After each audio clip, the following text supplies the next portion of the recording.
Hi, Terry here, and welcome to Times Gone Tech. Hey, today I'm going to respond to a question that I get asked occasionally, both on and off of YouTube.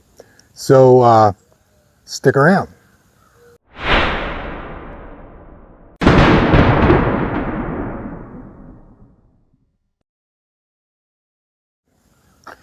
So the question is usually stated more as a comment than it is a question. So it's really kind of like a question slash comment or a comment slash question. On the surface, it seems like a good question. It seems like it makes a lot of sense. It's a very good question. And the answer always seems very obvious. But in my opinion, everybody always chooses the exact wrong answer because the obvious answer is not what they expect. Let me explain what I mean here. Now the question is, question slash comment. I wonder if back in 1850, people had been given a choice between black powder and percussion caps and smokeless powder and self-contained cartridges, which would they have chosen? And the answer is obvious. Of course, they would have chosen the smokeless powder and the self-contained cartridges, right? Because that's obviously superior. I think it's the exact wrong answer.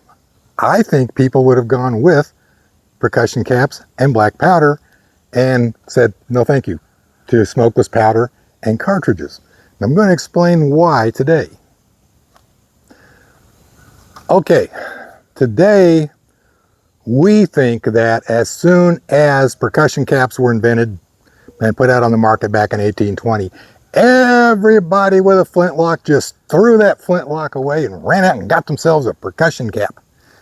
Because that's what we would have done, right? They didn't.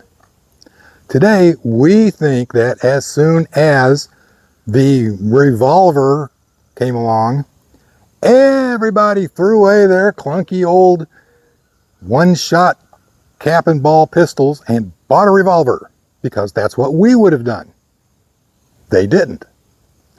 Today we think that as soon as rifling was invented, everybody just threw away that damn inaccurate, clunky old smoothbore musket and ran out and got a rifle because that's what we would have done.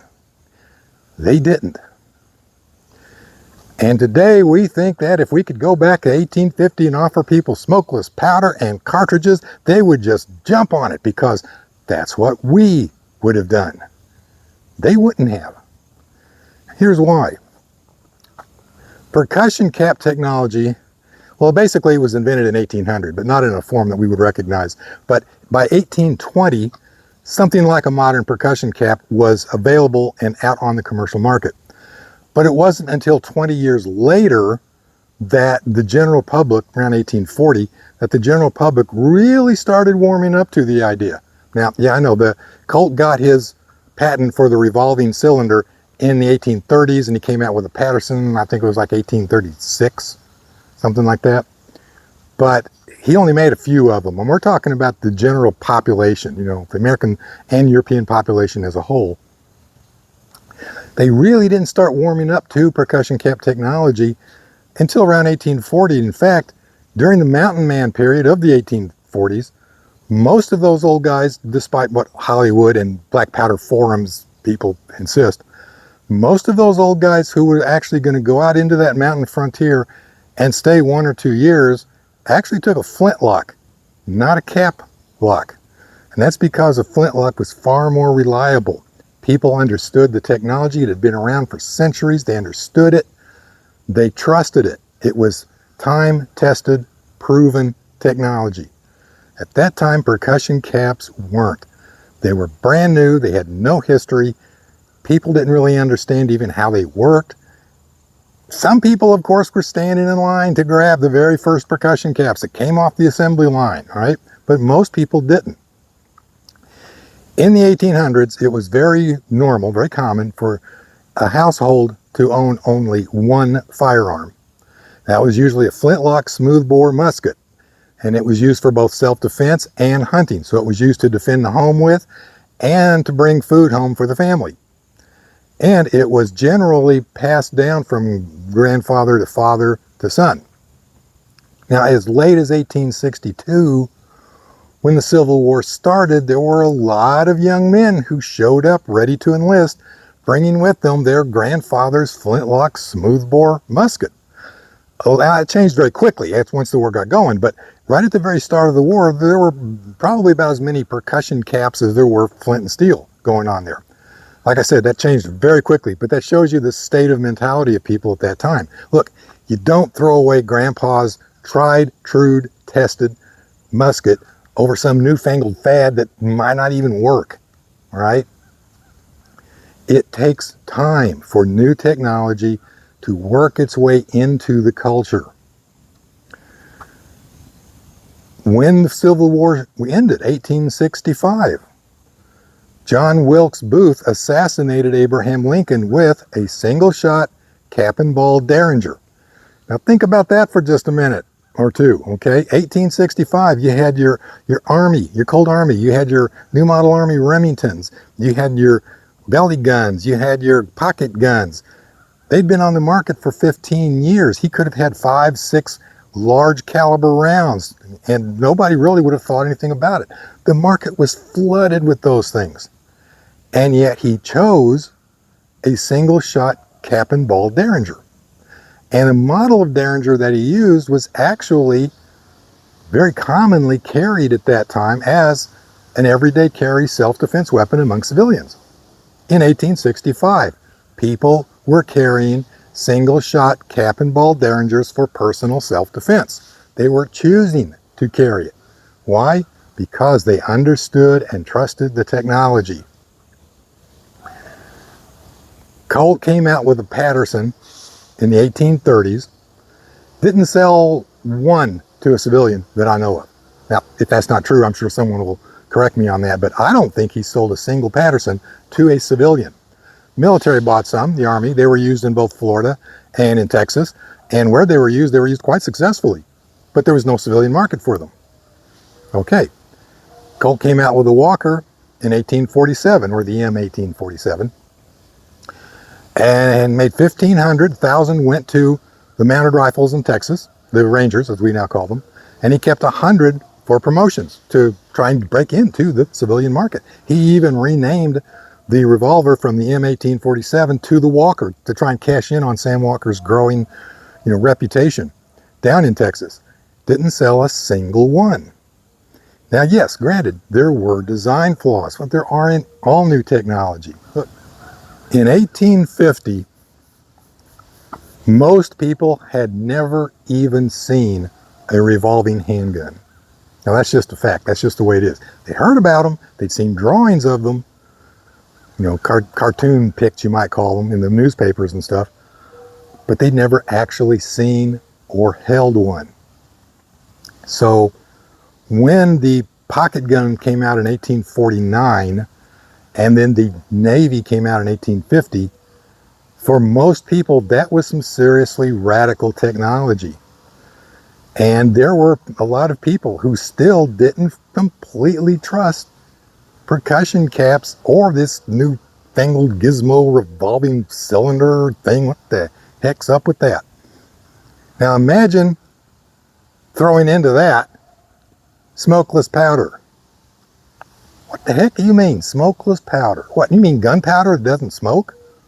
You can't make gunpowder that doesn't smoke. Come on, man. Oh, it doesn't smell? Well, gunpowder smells. Everybody knows that. It smells like sulfur.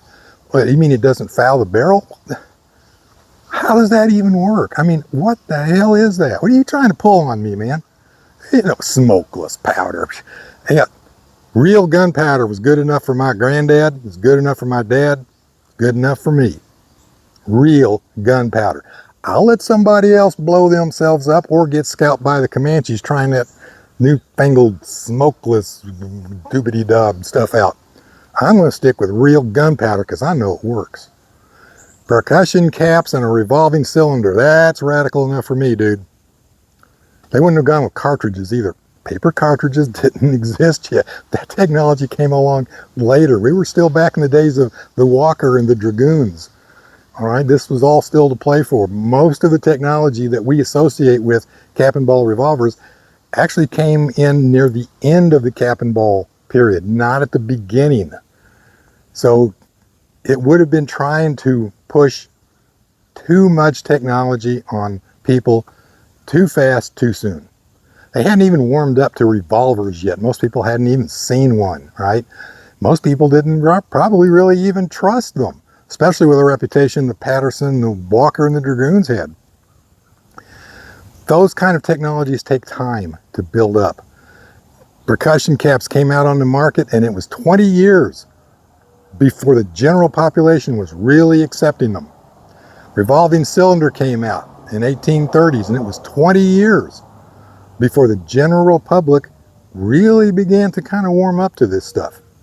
And 15 years later, John Wilkes Booth chooses a percussion cap and ball single shot Derringer, and people are still choosing to carry them for everyday self-defense because they trusted them more than revolvers, which had only been out for about 15 years, as we know of them.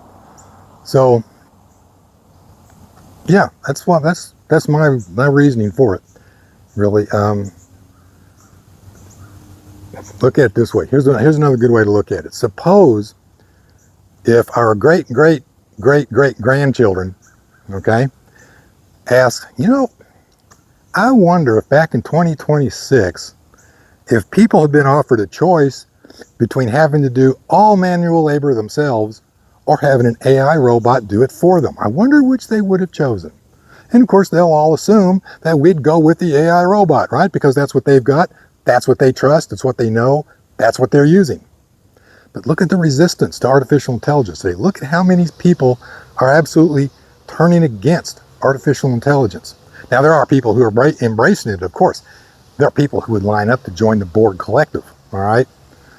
I don't think most of us would, not in 2026. Now, 2046, 2056, 2086, okay? 2146, maybe, but not in 2026. Not today. That kind of technology, people just don't jump on it. Some people do, most people don't. And the question itself is really kind of meaningless too, because the infrastructure to support that kind of technology wasn't even a blink, it wasn't even a gleam in anybody's eye in 1850. So even if someone had smokeless powder, where are they going to get it? Where are they going to buy it? Where are they going to buy their cartridges? Where are they going to buy them? Colt had probably one store, two stores open selling this cap and ball. Now you could buy gunpowder in a lot of different places. You could buy percussion caps in a lot of different places. That technology had been around for quite some time. You could buy bullet mold and lead and cast your own bullets, right? Where are you going to go and buy a box of cartridges? That's an industry by itself. That's not a thing. That's not something you just, and there's a box of cartridges. That requires an entire support industry to put something like that out on the market, and that did not exist then. Same thing with smokeless powder. That stuff, it actually came out in like 1898. And look at the progression. Like I said, percussion caps, 1820, 20 years before they were really accepted, okay? The Patterson, the Walker, the Dragoons, and it was probably another 20 years before that technology was really fully trusted. Cartridges and conversions and all came out right after the Civil War, and it's probably another 20 years, 15 to 20 years, before that technology was really accepted and trusted by most people.